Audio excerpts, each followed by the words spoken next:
este programa Frente al Espejo que hacemos siempre en estas conversaciones desde la Comisión de la Verdad y tenemos mucho interés en que sentir lo que tú has vivido en el pueblo de Buenaventura, en tu gran lucha, en la generosidad con que te has entregado a los jóvenes. ¿Cómo sientes en este momento que ha sido la situación sociopolítica de la ciudad? Bueno, pues muchas gracias por el espacio.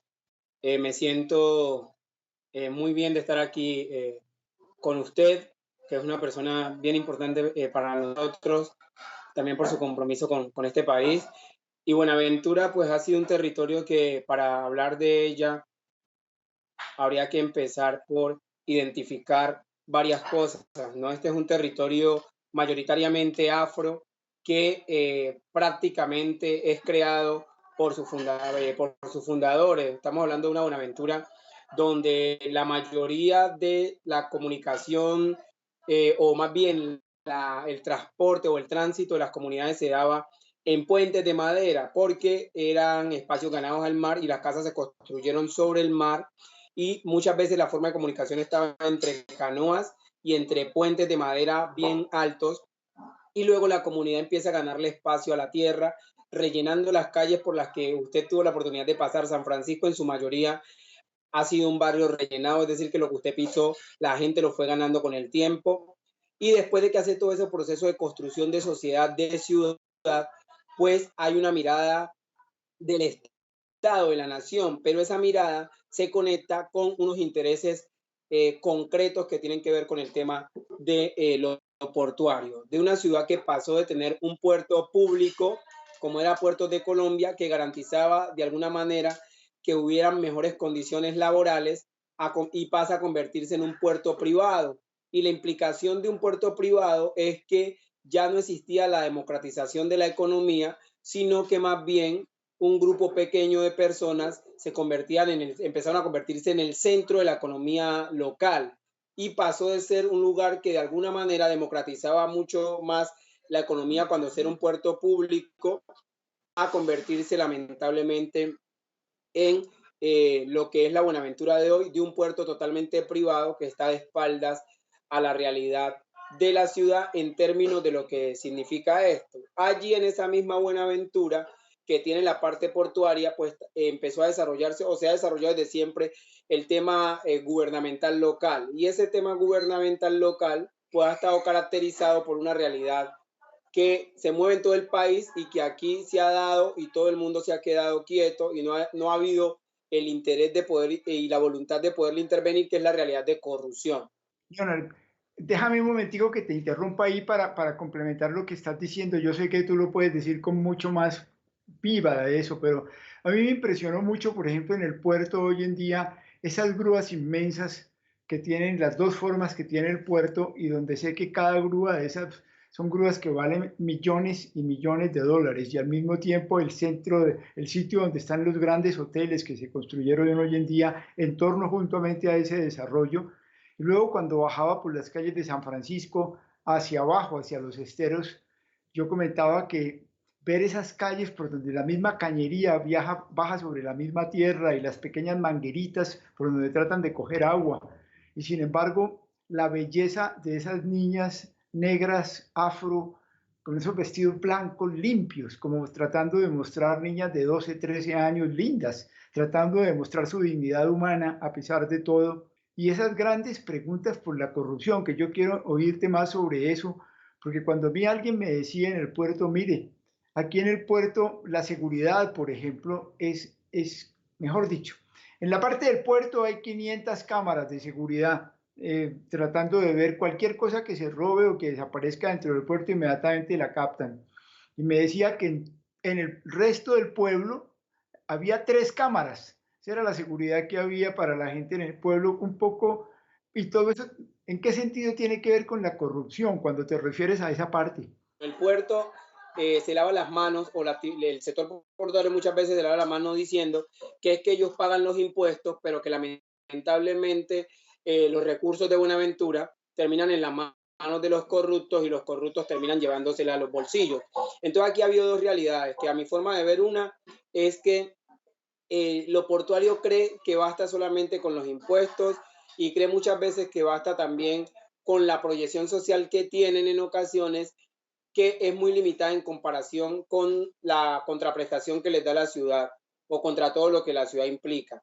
Y luego cuando pasas al tema político gubernamental, te das de cuenta que lamentablemente los que han gobernado pues han sido partidos tradicionales que se han robado la plata de la educación, inclusive llegando en un momento hasta crear alumnos fantasmas para poderse robar la plata.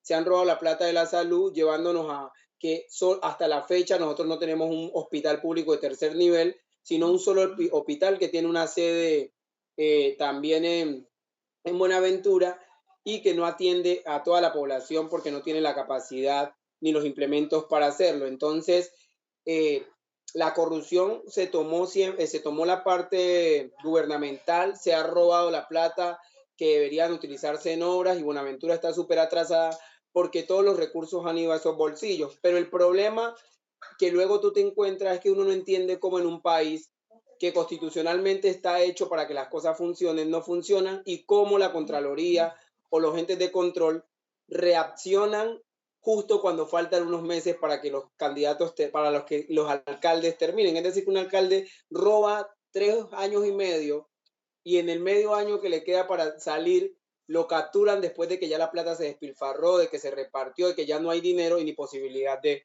que esos recursos se muevan. Entonces, Leonard, sí, me parece impresionante lo que estás diciendo. Espero que con este alcalde, que es una esperanza para ustedes, las cosas sean distintas. Pero además, ¿por qué no comentas una cosa que me impresiona? ¿Cómo se combina eso con los niveles de violencia que hay en el puerto y la forma como las mafias se metieron, los jóvenes fueron armados o grupos de jóvenes muy importantes? ¿Y cómo es posible que los jóvenes hayan llegado a portar armas muy pesadas, capaces de hacer cosas muy destructivas? A mí me da la impresión que esa especie como de falta de respeto que hay no solo de Colombia, incluso de las empresas del puerto hacia la gente de Buenaventura, hacia nuestra población afro, que es una población tan creativa, tan extraordinaria, de tan buenas ideas, tan buenos en el arte, en el fútbol, en la música, tan buenos profesionales. Y sin embargo, ver esa juventud que me refiero a esa parte de la juventud, porque vas a tener que hablar también de la otra parte de la que tú formas parte, que es la juventud que está dando la lucha y que está abriendo el camino y está abriendo el futuro. Pero uno le da mucha pena también la juventud que en esos brotes de violencia tan profundos quedaron atrapados primero por las FARC y luego por el paramilitarismo y por todos estos grupos metidos en la droga. ¿Cómo se combina eso? ¿Por qué termina todo esto en esos estallidos de violencia tan fuertes como los que tuvieron a finales de diciembre y comienzos de enero? bueno, yo quiero explicarte desde una lógica que yo he venido intentando profundizar y desde una dinámica que yo he venido anunciando hace mucho tiempo. Lo que pasa es que la mejor forma de poder prosperar en la violencia es atacando la cultura. Y yo voy a hacer un paréntesis aquí solamente para poder explicar algo. Cuando yo era niño, a nosotros nos enseñaron que cualquier persona adulta mayor era tu abuelo y le decías abuelo independientemente que tuvieran el mismo tipo de sangre. A cualquier persona mayor, no adulta mayor, pero sí mayor, estaba la responsabilidad de llamarlo tío, así fuera que no fueran familia. Entonces, esa situación de familiaridad hacía que cuando se caía el puente donde yo vivía de madera, pues se pusieran de acuerdo mis papás y los demás papás de los demás, porque eran familia amplia, a arreglar ese puente, o si mi casa en algún momento tenía una dificultad, se ponían de acuerdo para ayudar a mi papá un domingo a arreglar eso. Cuando la violencia llega al territorio, la violencia empieza a atacar eso que es un aspecto cultural y lo que hace es entregarle armas a los hijos de los que yo le llamaba tíos o a los nietos de los que yo le llamaba abuelos. Y en ese momento se rompe la familiaridad porque ya uno no quería decirle abuelo a la señora que tenía un nieto que empezó a hacer un actor armado ilegal, o uno no quería decirle tía a la señora que tenía un hijo metido en ese tema de la ilegalidad, y eso empezó a romper el tema de la cultura. Y por medio de la cultura, que era la única posibilidad de encuentro para tejer, para se moría alguien y alrededor de esa manifestación cultural nosotros nos encontramos todos para hacerle la despedida, para avivar lo cultural, pero rompieron eso a través de la violencia. ¿Y qué pasa luego entonces con la juventud que queda en el medio? Que son jóvenes que están en contextos súper vulnerables. Hablemos de un contexto de Buenaventura, que es del 80% de la pobreza, y un contexto de un casi 63% de desempleo aproximadamente, y que esos contextos pues han facilitado que los actores armados ilegales vengan y ofrezcan 400, 500 mil pesos y un arma para que un joven que tiene una situación difícil, una desatención institucional, que también tienen problemas intrafamiliares, hay veces que tienen el abandono del papá o que solamente hay una figura que son los abuelos porque los papás no están, fueran presas fáciles para llevarlos directamente al camino de la violencia, que es parte de lo que ha pasado. Y terminan los jóvenes convirtiéndose en las principales víctimas, pero también en los principales victimarios, y muchos de los victimarios jóvenes terminaron siendo víctimas de unos grupos que los reclutaron, que los usaron o que los vincularon de alguna manera, y que allí nunca estuvo el Estado para prevenir el ejercicio de uso, reclutamiento y vinculación. Porque si usted mira de fondo, la mayoría de los participantes de los grupos ilegales han pasado por unas situaciones de vulneración en cuanto al uso, en cuanto al reclutamiento y en cuanto a la vinculación. Es decir, que entraron a esos grupos a partir de una dinámica de vulneración de sus propios derechos y de desatención del Estado. A mí me impresiona lo que estás diciendo porque ayuda mucho a comprender cómo pues prácticamente todos esos jóvenes, esos muchachos, antes de ser victimarios, es decir, antes de usar armas para matar a otros o para enfrentarse en esos conflictos tan duros, fueron ellos víctimas. Y yo lo siento mucho dentro de la Comisión de la Verdad, yo siento mucho víctimas de un irrespeto completo. Para ellos no había futuro, para ellos no había reconocimiento, para ellos no había empleo. Lo que ellos decían no tenía ninguna importancia porque ellos eran simplemente muchachos negros, afros, de unos barrios pobres cuya cultura no se respetaba. Y claro, ¿no te parece cuando todo eso se plantea que es una enorme falta de respeto del gobierno, del Estado, de nosotros como sociedad, a nuestros hermanos y compañeros de vida? Y ante esa falta generalizada de respeto también todo el mundo se irrespeta. Entonces pasar a las armas cuando se pasa por encima de la vida de esa manera, cualquier cosa puede ocurrir. Por eso me parece tan interesante el análisis que estás haciendo, pero ¿qué han hecho ustedes los jóvenes hoy en día frente a eso? Nosotros hemos hecho, primero hay que reconocer algo que es el punto que nos permite estar aquí y de este lado, ¿no? Porque la mayoría de los que estamos en esto, muchos, vivimos en contextos parecidos y la gente dirá, pero ¿cómo usted que vivió en un contexto igual no es un actor armado ilegal? Pues entonces para allá va la claridad. Y la claridad tiene que ver con algo concreto. Yo era o sea, de pronto era un posible actor armado o de pronto en mi edad adolescente era una proyección hacia allá en la medida de lo que yo era, un joven ¿Qué agresivo. pasó? ¿Por qué no terminaste así? ¿No sentías el mismo irrespeto contra vos mismo? Pues te cuento, precisamente, uno, yo era un joven, un adolescente agresivo, que creía que todo se resolvía a las patadas, que creía que había que pelear siempre, que creía que debía hacerme respetar siempre, y era mi pensamiento y de alguna manera estaba condicionado por esa forma de pensar. Pero luego, ¿qué ocurre? Yo tuve una oportunidad que no me la brindó el Estado, pero te digo que a nosotros los que estamos acá nos han salvado en las oportunidades. Y ahí voy entonces con lo que te explico. La Comisión Intereclesial de Justicia y Paz empieza un proceso de acompañamiento en San Francisco y en ese proceso de acompañamiento acompaña una escuela que se llama Casa Cultural del Pacífico y la KIR, y esa Casa Cultural del Pacífico y la KIR es donde yo termino porque un amigo me lleva allá a bailar danza y yo empiezo, aprendo a bailar danza, me meto a bailar danza y a cantar currulao y a pasarla bien y la Claro, forma de ver ustedes el son muy mundo buenos para eso. cambió.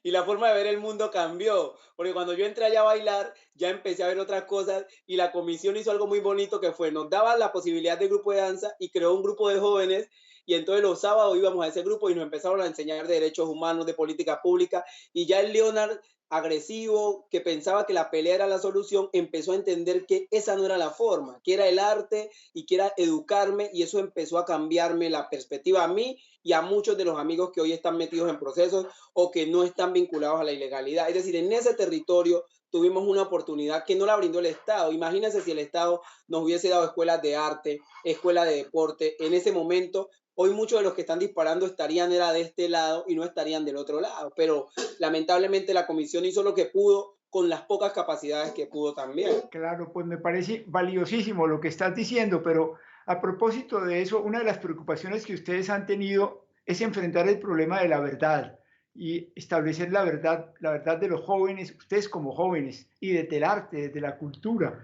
¿Cómo lo hacen? Y a mí eso me parece interesantísimo para desde allí poner en evidencia la verdad de lo que pasa con los jóvenes, de lo que pasa en el pueblo y de las posibilidades hacia el futuro. ¿Es también para ustedes cierto que solo la verdad nos permitirá ser libres y a partir de allí llamar a todos los demás jóvenes a la reconstrucción de un Buenaventura distinto, pero realmente donde el respeto inmenso sea para todos simultáneamente? ¿Cómo lo plantean? Porque ustedes son para nosotros una señal de esperanza muy grande. Pero mira, la verdad es clave. Te digo por qué la verdad es clave. Porque resulta que cuando nos trajeron la violencia, también nos fueron inculcando un principio y es la naturalización de ella. Y lo otro que hicieron también fue empezar a hacernos creer que a todo el que asesinaban era porque estaba metido en problemas o era porque era una persona mala. Y entonces la sociedad empezó a caer en ese ejercicio de justificar muchas veces la muerte de alguien porque es que no, si a él lo mataron seguramente fue porque andaba robando, seguramente porque andaba en esto. Y cuando a nosotros nos llegan amenazas y situaciones, yo le decía a la gente, y no nos llegan porque nosotros estemos metidos en problemas o porque estemos haciendo el mal. Por lo contrario, estamos haciendo las cosas como se deben y nos llegan. Entonces, la verdad es tan importante porque permite entender que mucha gente de la que murió le debe quedar claro al resto de la comunidad que murieron en un ejercicio de enfrentamiento de grupos que muchas veces esa gente no tenía ningún tipo de relación con lo ilegal, que no era ajuste de cuentas y que muchos terminaron por una frontera invisible muriendo. Y esa verdad se debe conocer ¿para qué? Para que a partir de esa verdad nosotros podamos desmontar esa idea de la naturalización de la violencia y de justificar muchas veces las muertes, porque llegamos a ese campo y no solo se justifica aquí. Cualquier persona fuera de la ciudad, en Colombia, en Colombia sobre todo, podría pensar que es que no, si han matado entre 2003 y 2015, que dice la medicina legal que dice que entre 2003 y 2015 mataron 2.120 jóvenes en Buenaventura, entonces la gente que no conoce dirá, no, es que seguramente esos 2.120 que mataron, la mayoría o todos tenían relación con la ilegalidad, con el narcotráfico, ¿qué? Pero no, esa no es la verdad. Y conocer la verdad es lo que nos permite entender realmente que las personas que han caído en este ejercicio pues son víctimas y conocer eso nos permite entender que hay que deconstruir y también volvernos a educar frente a esto. Hay que desaprender y volver a aprender y deconstruir unas cosas que nos han venido dando. Entonces, eso se consigue como a través del ejercicio de construir la verdad, de poner la verdad de frente para que la gente sepa qué es lo que ha pasado y también conecte la violencia con todos los ejercicios de lo que se está dando en el territorio, que no crean que esto es una situación de así porque sí. Y el arte ha sido clave en esto. ¿Sabes qué me parece muy importante de lo que decís? Es que además vos y muchos de tus compañeros no solamente han sido víctimas pues en sus barrios, en las situaciones tan difíciles que han vivido, sino que han visto morir a compañeros muy queridos, a amigos del alma, a amigas que llevan en su corazón, a familiares, ustedes que tienen unas familias grandes. Pero hay una cosa que me impresiona mucho y es que en lugar de ustedes victimizarse y decir, ay, nosotros las víctimas, es que tengan compasión de nosotros y además que nos den plata y que ustedes toman una actitud proactiva. Justamente ustedes tienen una autoridad moral muy grande porque ustedes son muy creíbles. Cuando vos hablas, la gente te escucha porque sabe desde dónde estás hablando y cómo en lugar de convertir tu dolor y tu sufrimiento en odio o en señalamientos o en tomar una actitud que se compadezcan de mí, pobrecito. Tomas una actitud proactiva de hacer valer tu dignidad, de llamar a tus compañeros, de formular eso en el arte, de decir vamos a conocer la verdad, vamos a rescatar a nuestros compañeros jóvenes que han sido víctimas de esta situación y saltas al campo de lo público y a pensarte la ciudad. Qué bueno eso que nos estás aportando y que lo vives como persona. y la historia que nos cuentas de la forma como te hiciste a sí mismo a través de la historia que nos acabas de contar. ¿Cómo ves ese futuro? Pues mira, yo pienso que hay mucho futuro y quiero hacer hincapié en lo que usted dice ahora, porque yo le digo a la gente siempre, no es solamente lamentarse por lo que ha pasado, sino tomar fuerza. En el 2015 pasó algo extraordinario con mi familia. Nosotros estábamos preparando una presentación para ir al Heathrow al parque con dos compañeros, defensores de derechos humanos, uno de ellos mi cuñado, y llegan 8 paramilitares a la casa nuestra, sacan a mi cuñado, lo matan en la calle siguiente y nosotros, ¿qué tenemos que hacer con mi familia? Velar el cuerpo, enterrarlo e irnos a la ciudad de Cali a vivir un hogar de paso. Y con mi familia nos vamos en el 2015 a vivir literal en un hogar de paso después de tener nuestro lugar en San Francisco, después de tener nuestro espacio allá, pasamos a ir a vivir un hogar de paso donde no se vivió bien, donde, por ejemplo, en mi caso me enfermé y en ese momento de pronto tendría todas las razones, como decían muchos, para decir, listo, me voy del país, esto no es para mí o yo no me quedo aquí. Pero sabes que esas cosas terminan motivándolo a uno a creer que es posible trabajar precisamente para que otras familias no vivan lo que nos tocó vivir a nosotros, porque salir de tu ciudad, donde tienes algunas cosas, así sea pobremente, a vivir un hogar de paso es cruel. Pero luego nosotros decidimos, no, es que yo decido en el año siguiente, 2016, yo digo, no, yo voy a Buenaventura y voy porque, uno, las mamás de Punta del Este, la conmemoración de los 12 jóvenes asesinados que la acompañamos, nos dicen, muchachos, nos van a dejar solas en la conmemoración y nosotros contra todo pronóstico decimos, hay que estar allí y hay que ir a poner la cara y decirle a la gente que no estamos de acuerdo con que a los jóvenes los sigan llevando hacia la violencia y regresamos al territorio a seguir haciendo lo propio y a seguir contribuyendo de alguna manera en este ejercicio, porque pudimos tener todas las razones para decir, esto no va más. Es impresionante, Leonard, lo que me acabas de contar, porque nosotros hemos encontrado en la Comisión de la Verdad a las mujeres que están hoy en día en Chile, en el desierto chileno, allá en el sur del país, pasando a veces en los inviernos que duran 6 meses, unos fríos tremendos, muy abandonadas porque ni siquiera les han reconocido y las han acogido en el país, se mantienen ilegales, mujeres de Buenaventura que vivieron lo que vivió tu familia y que dicen una cosa que afortunadamente vos nunca dijiste y es nosotras nunca volveremos, aunque nos toque sufrir mucho en Chile. Tenemos el dolor de no tener el calor del trópico, los ríos de Buenaventura, el mar, pero aunque así sea, en ese país nos perseguían, en ese país nos estigmatizaron, en ese país no nos sentimos nunca seguros. Y ustedes tuvieron el coraje de regresar de Cali, tu familia, vos mismo a Buenaventura, a tomar la decisión de que las cosas había que cambiar. Eso me parece impresionante. Y aquí estamos, o sea, aquí estamos.